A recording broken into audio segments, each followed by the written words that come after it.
Hi, welcome back. I hope you remember what we discussed in the last class. We're talking about different types of species, flora and fauna, how they are threatened, how they are destroyed because of human activities and so on. So we need to exhort ourselves that we pledge we do not destroy the flora and fauna because they are very much needed and essential for our own existence. So lastly we said about the tree Himalayan yew, which are very medicinal for cancer treatment.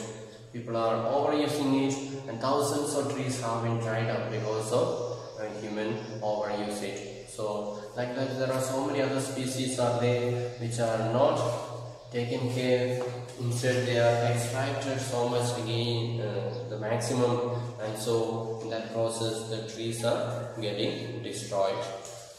Now let us find out what are the reasons why this species is becoming less, or what are the human activities that are taking place in order to destroy, or what is the reason behind in the destruction of this species, different species. You can see page number 18. The habitat destruction, hunting, poaching, over-exploitation, environmental pollution, poisoning and forest fires are factors which have led to the decline in India's biodiversity. You can underline. What are the factors responsible for the decline of India's biodiversity? So first one is habitat destruction. We destroy the habitat or the place of stay of the animals. Then they get destroyed. Then hunting, people go for hunting, they kill the animals.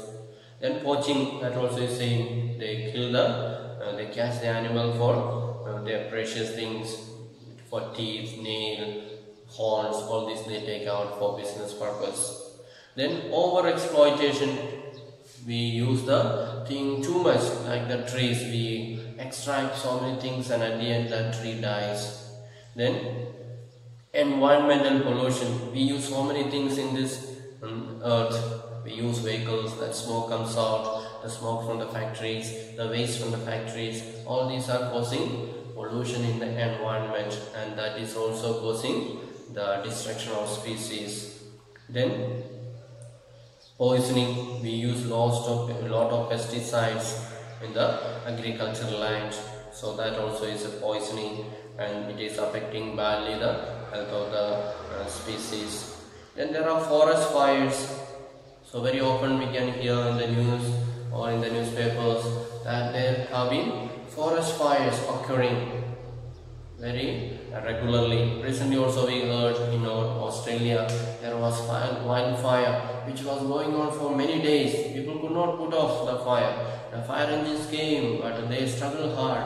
The fire was so large they could not put off. So thousands of animals died in that fire. Trees are destroyed, animals are killed and so on. So very often this wildfire is occurring and that is affecting the species. So these are the reasons why in India the species or the wildlife is coming down, declining, becoming less and less because of all these human activities. Then other important causes of environmental destruction are unequal access, inequitable consumption of resources, and differential sharing of responsibility for environmental well-being. So apart from these main reasons, we can say there are also few small reasons what is the cause that is causing the destruction or decline in the biodiversity. What are they? One is destruction. Environmental destruction are unequal access. One is unequal access. So some people have got some land, other people have got more land, so it is not equally distributed. The natural resources are not equally distributed among the people. That is causing that is one reason for the cause of decline. Then another thing is differential sharing of responsibility for environmental well-being. So the responsibility of protecting the environment, taking care of the environment is not equally given to all the people. Some people have got more responsibility, some people have got less responsibility. So people who are living in the towns, they have no responsibility, we can say, or they have less responsibility in taking care of the forest and the wildlife and so on. They only look for what can we buy from the shop. But people who are living near the forest, people who are living in the villages, they have got more responsibility to protect the forest. So because they know forest is so important and it is playing a very vital role in their daily life. So that's why the responsibility of protecting the forest is not equal. Some people have got more responsibility, some people have got less responsibility and so on. And another thing is overpopulation in the third world countries is often cited as the cause of environmental degradation. Another reason they say the environment is getting degraded because of the overpopulation, especially in the third world countries, not developed countries but the underdeveloped countries or the third world countries. Their population is very high, and therefore in order to make shelter for the people, to find food for the people, the forest is destroyed, house is made or agricultural farm is made and so on. Then, however, an average American consumes 40 times more resources than an average Somalian. But when we calculate, when we take the census, we realize that the rich people are consuming more natural resources and the poor people, though the population is high, their consumption is very less. For example, if you take in America, when 40 times more resources are consumed by an American comparing to a person living in Somalia. So when a person living in Somalia is using 1%, an American is using 40%, 40 times more than the person using in Somalia is used by American. So we say the population rise in the third world country. Somalia is a very poor country and the population is high. We say because of the population high in the third world countries, the natural resources are getting depleted. But when we look at the factors or the figures, that is not true. The people who are living in rich countries like America, they are the one using more resources. For example, we can say they are using 40 times more than a person living in a poor country like Somalia. So we can say not only the poor people are responsible, but the rich people are more important in more responsible in destroying or overusing the natural resources. And similarly, the richest 5% of Indian society probably cause more ecological damage because of the amount they consume than the poorest 25%. So in India, if we come to India, we can say the richest people are causing more ecological damage than the 25% of the poor people. So the richest people in India, they are just 5%, and the poorest people are 25%. So this 5% of the rich people, they are doing more harm to the environment than these poor people. Poor people are 25% are there in India. They are doing very less harm to the nature. But these 5% of the rich people, they are doing more harm to the environment. So that's why we said the responsibility are not equal on everyone. So the poor people are taking more responsibility and they are taking care of this environment. They are not destroying it. But the rich people or the people living in the richest countries and so, they are taking less responsibility and they are trying to use maximum and trying to use it for their own benefit, and in that process the environment is destroyed, the natural habitat is destroyed, the forest is destroyed, and so on. So the question is, the farmer shares minimum responsibilities for environmental well-being. So the farmer, that is the rich people, they are sharing very little responsibility to take care of the environment. So the question is, who is consuming what and from where and how much? So we need to ask the natural resources, who is using more and how much they are using and what they are using, and so on. So very often the poor people, they go to the forest, they collect only the dry branches of the tree, or they collect only fruits or flowers or nuts, and so they are not destroying the environment. But the rich people, they cut the trees, they want to make big houses, they want to make big furnitures, and so on. So they are the one using the forest products maximum. And so we can say, more than the poor people, it is the rich people who are responsible for this degradation of the environment. A little general knowledge is there. Do you know? Do you know that over half of India's natural forests are gone? 1/3 of its wetlands dried out. 70% of its surface water bodies polluted. 40% of its mangroves wiped out. And with continued hunting and trade of wild animals and commercially valuable plants, thousands of plant and animal species are heading towards extinction. So that is a strange reality that we are facing, the serious problem that we are facing. What is that? A lot of forests are destroyed in India. How much it is? So half of India's natural forests have gone. So out of the total area of the forest, natural forest, half of it is already gone. Then 1/3 of its wetlands dried out. So India has got a lot of wetland where the water is remaining and we cannot do much cultivation. So the trees were growing up there. So 1/3 of it is already cut down, and people put mud and fill it up and raise up the area, and they began to make houses and so on there. Then 70% of its surface water bodies polluted. So we have a lot of water bodies are there, lakes, rivers, seas, ponds, and so on. So 70% of these water bodies are polluted. We can see the condition of the rivers in India. They go and throw all the waste in the river, and the water is getting polluted. So 70% of the water bodies are polluted. And 40% of mangroves wiped out. Mangroves means the trees that are planted by human beings, not the natural forest, but we ourselves take initiative and plant the trees. But what happened to it? 40% of it is already cut down again.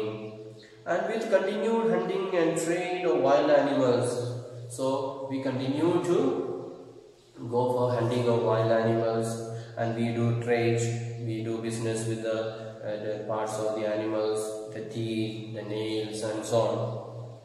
And thousands of plant and animal species are heading towards extinction. So because of these human activities, increased human activities, what is happening?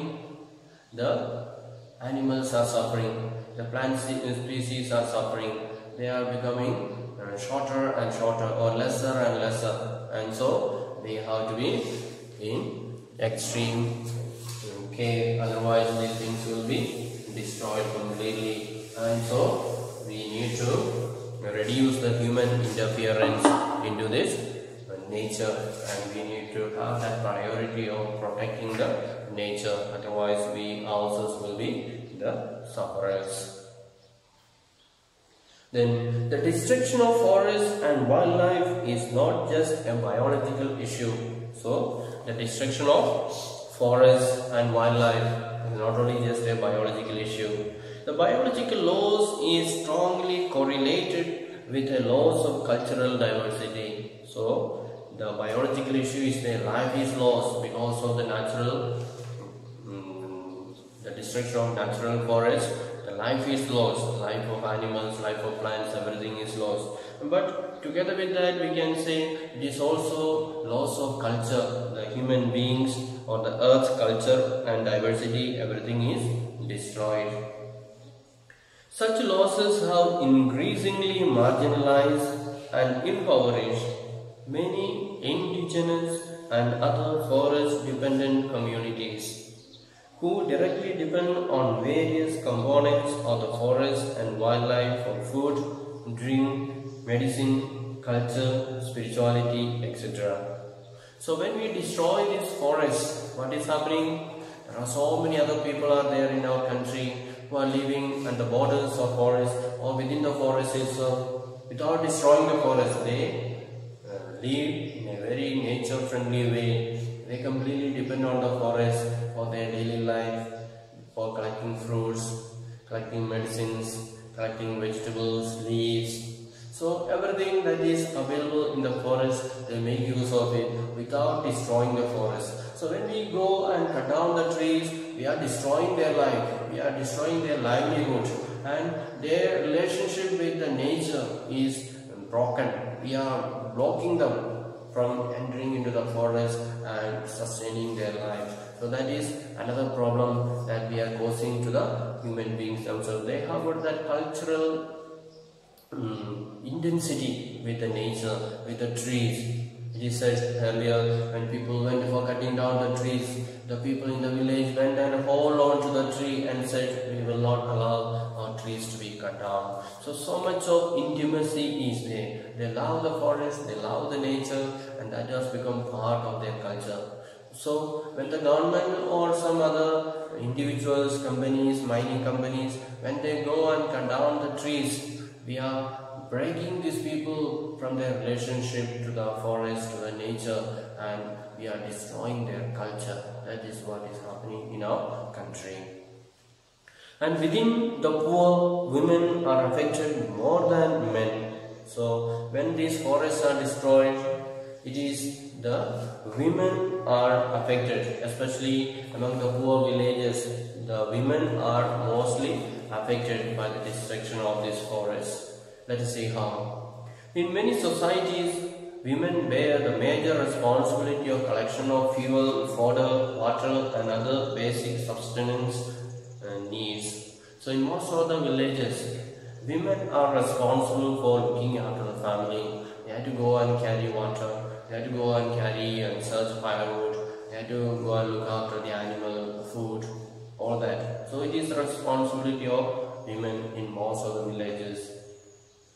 And as these resources are depleted, the drudgery of women increase, and sometimes they have to walk for more than 10 kilometers to collect these resources.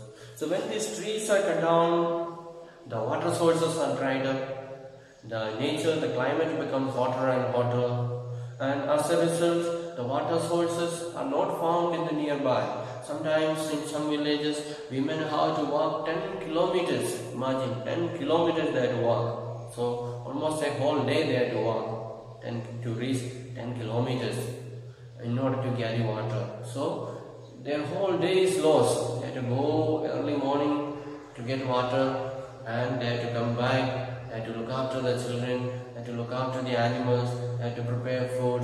So it is the women's work that is increasing because of the destruction of the nature. So the women's drudgery is increased. Drudgery means the toil, the hardship. The hardship of women is increased because of human interference into this nature and destroying the natural resources. And this causes serious health problems for women and negligence of home and children because of the increase of hours of work. So women, they have to give priority for carrying water. So abandoning all the other work, early morning they go for carrying water. When they come back, their time is lost, they are tired, and they have to do other work, and so their health is affected. So all that is because of these human activities. So a lot of health problems are there for women. And indirect impact of degradation such as severe drought or deforestation, induced floods, etc. also hits the poor and the hardest. So because of this, the destruction of the environment, nature, lot of natural calamities are taking place. Sometimes there is floods are there and the people paddy field is lost, the house is lost, sometimes house is under the water, or sometimes it is causing drought instead of flood. The rainy season it will cause flood, and other season it will cause drought, and so all this is happening because of our environmental degradation, and it is the poor people who will suffer most. And poverty in these cases is a direct Poverty in these cases is a direct outcome of environmental destruction.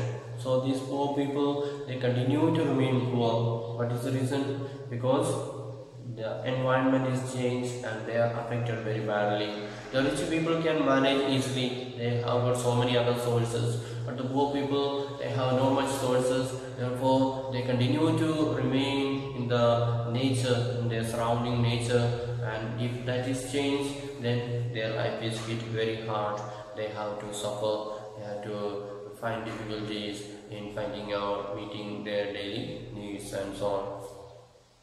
And therefore, the forest and wildlife are vital to the quality of life and environment in the subcontinent. So, in the subcontinent of India, it is very much important that we need to take care of the forest, we need to take care of the natural environment, and we need to protect it. We may not be directly affected by it, but so many other people in the villages, they are completely depending on these natural resources of for wildlife and forest. So we should not deprive them all this by destroying the forest and other wild animals, but we must protect them so that the life of our fellow countrymen, that is also is kept out, that is also improved. And so it is our responsibility again to take care of it, to protect it, protect the natural habitat of animals and the forest and so on. So let us promise that we will do our level best in order to improve this natural resources, especially the wildlife and the flora and the fauna and so on, so that not only we will be able to have a good life, but our fellow human beings, all others also will be able to live a very good life. That is the importance, that is the only thing, that is the one thing that we can do it. Now let us see, so we come to the point that we need to conserve, we need to preserve, conservation.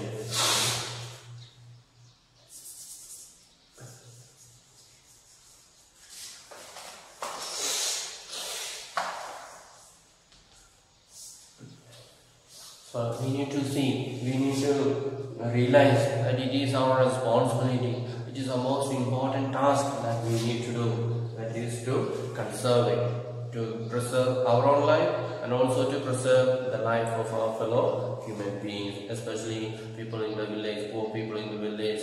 Their life is hit very hard when these natural resources are destroyed. So it is our responsibility, our duty, that we need to conserve it so that the future generation, they also can live their life comfortably on this earth. Then conservation in the background of rapid decline in wildlife population and forestry has become essential. So as the forest and the wildlife, it is declining, coming down more and more rapidly, we need to think about conservation. We need to think about it as a necessary thing. But why do we need to conserve our forest and wildlife? Conservation preserves the ecological diversity and our life support systems, water, air and soil. So because of the preservation of this forest and the natural wildlife, what benefit do we get? Our ecological diversity is preserved. We have said in the beginning of this lesson, what is ecological diversity? That in the nature, different organisms are there. the animals, the species, the human beings, the plant species, everything live together, depend on each other. That is called the ecology, the ecosystem. So in order to preserve this ecosystem nicely on this earth, we need to conserve our forests. Then the water that we have, the soil, the air, everything will be protected and we will be able to get the benefit of it. So it is for our own benefit that we preserve and conserve the forests. And for example, in agriculture, we are still dependent on traditional crop varieties. Fisheries too are heavily dependent on the maintenance of the aquatic biodiversity. So if this forest is looked after well, if these trees are kept well, what is the benefit? For the farmers who are doing agriculture work, or people who are growing fish. So fisheries, if the water is not good, the fish cannot survive, fish will die off. So all that is important, very much important in order to survive. If we conserve the forest and the natural resources only, all these the people will be able to survive, people who are cultivating, people who are growing fish and so on. So in 1960s and 70s, conservationists demanded a national wildlife protection program, and the Indian Wildlife Protection Act was implemented in 1972 with various provisions for protecting habitats. So people realized the importance of protecting the natural resources, and so people demanded in the parliament, to the government, that we must make a law that will help to protect the forest and the wildlife. So in 1970 they demanded, and government discussed about it, planned about it, and by the year 1972 government brought out an act. Act means law. Government brought a new law in the parliament. And what is the name of the law? The Indian Wildlife Protection Act 1972. You can underline what is the law that government brought, or the act that government brought out in order to protect the natural life. So it is called Indian Wildlife Protection Act 1972. So according to this law, an all India list of protected species was also published. So in this law, new law that government published, that is Indian Wildlife Protection Act, in that government listed all the names of the protected animals and the plants.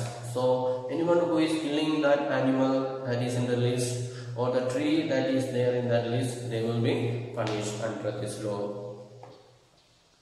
The thrust of the program was towards protecting the remaining population of certain endangered species by banning hunting, giving legal protection to their habitats, and restricting trade in wildlife. So government had that intention, whatever is lost, but at least protect whatever is present.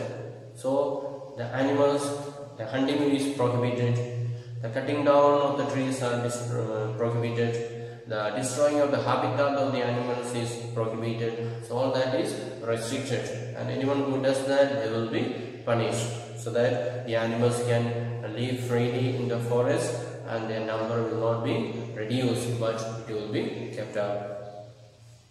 Then subsequently, central and many state governments established national parks and wildlife sanctuaries, about which you have already studied.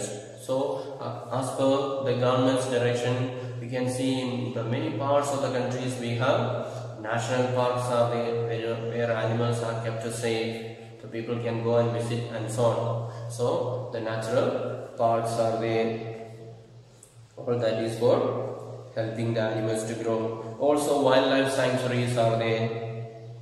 Then the central government also announced several projects for protecting specific animals which were gravely threatened, including the tiger, the one-horned rhinoceros, the Kashmir stag, and Hangul, 3 types of crocodiles: freshwater crocodile, saltwater crocodile, and Ghadial, the Asiatic lion, and others.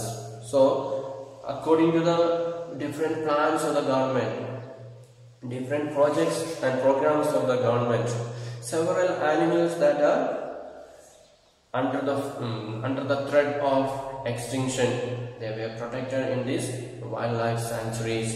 What are they? Some of them are the tiger, then the one-horned rhinoceros that is found in Assam, Kaziranga. Then Kashmir stag. The stag is a kind of deer that is found in Kashmir, or it is also called Angul. Then there are three types of crocodiles which are facing extinction. That is freshwater crocodile, saltwater crocodile, and third one is called the gharial. The Asiatic lion, the Asiatic lion, and others. All these animals are under danger of disappearing, and so the project of the government, the programs of the government will help to protect these animals and help them to increase in number. Then most recently, the Indian elephant, black buck, or it is also called a chinkara, the great Indian bustard, that is also called Godawan, and the snow leopard, etc. have been given full or partial legal protection against hunting and trade throughout India. So government has included into the list of prohibited hunting, that is some of the animals which are the Indian elephant. Nobody is allowed to kill elephant. Then the black buck, the deer called black buck, the great Indian bustard, that is the tiger, then and the snow leopard, etc. All these animals have been included in the list. That anyone who kills these animals, they will be prosecuted. They will be under that rule, the new rule that government made in 1972. As per that rule, they will be punished, and so the government has done their part by making this rule and making it strict, so that anyone who tries to kill these animals, hunt these animals, they will be punished under the law, so that the destruction of these animals will be stopped and they will be able to freely live their life. Their habitat will be kept up and they will be able to increase more in numbers, so that these natural resources, you can say the fauna, they will continue to increase and help us to maintain this ecosystem on this earth. So let us join with the government, support the government, let us encourage everyone to love the animals. And if anyone is going for hunting and other activities, let us discourage them.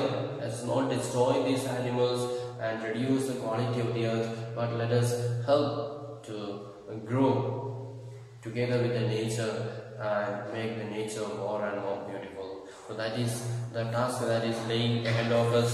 So let us join hands with the government. Let us pledge that we also will do our level best in order to help the nature to grow and develop and add beauty to the earth, the mother earth. So let us wind up for today. So thank you for listening. Have a nice day.